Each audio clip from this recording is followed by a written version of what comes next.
Another After the Gym Chronicles. When it rains, it pours. Literally. It's been raining here in Atlanta for 40 days and 40 nights. Damn near.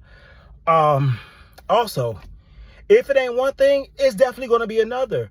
Like, having to spend money that you don't really have or don't really want to show up out is hurtful. It's hurtful. Like, it hurts. Like, because you have it, but you don't have it, and you might need it for something else. This is why it's always good to be in good standards financially. And I know in this economy, it's so hard. It is so hard. It's so hard. Like today, like I had to get new batteries for my car. And my car has 2 batteries because I have the stop to start feature. So my car has 2 batteries. And I just had to shovel out money that I didn't necessarily want to spend, but had to spend, right? Because again, I need my car, that's my mode of transportation, to go to work to make money. So that happened. So I was like, my car was like weird, right? It didn't kind of like start up, but it started up. And then like the signals on the dashboard came up, but never the battery light thing came up. And the next day it was fine. It cranked up. I got to all my destinations, back and forth. And then today, this morning, it kind of like made this weird sound. It was like a grounding kind of sound. And I was like, oh, I need to get this checked on. So once I got off work today and got back in my car, it kind of hesitated to start, but it did start. And I was like, you know what? Let me be proactive and not reactive. A lot of times when it comes down to the car, I'm not a big car guy. I just use my car to get to A and B and C.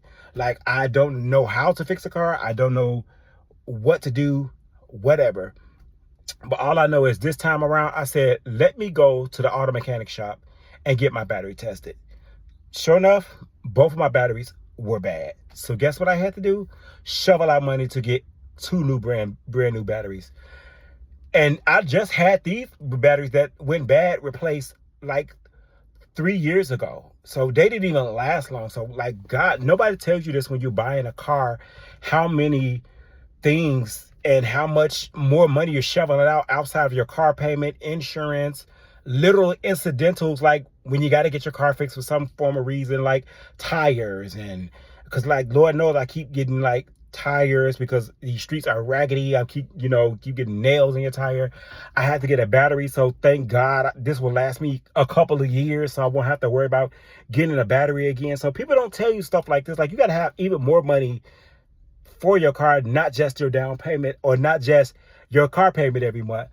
Luckily, hopefully by the beginning of next year, my car should be completely paid off. And preferably, fingers crossed, they say once your car starts to be paid off, that's when you start having all the problems. And literally, that's what's been happening to me. And I have this thing every year when it's time for me to get my emissions test, to get my sticker removed, to get my license plate sticker every year around my birthday. It never fails. Something goes wrong with my car. I feel like it's like a curse. Like, every single time I have to do that, every time, it doesn't matter. Something goes wrong with my car right before I have to get an emissions test to get my sticker. And I be like, I just expect it at this point. So this year I was trying to get it done early beforehand, and boom, guess what happens? You had to get new batteries.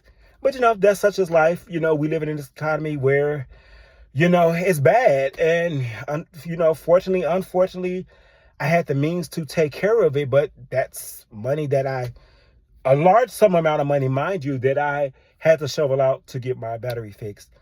And you know what? I'm grateful because there's someone who can't get their battery fixed. There's one point in time in my life where I wouldn't have been able to shove out the money to get my battery fixed.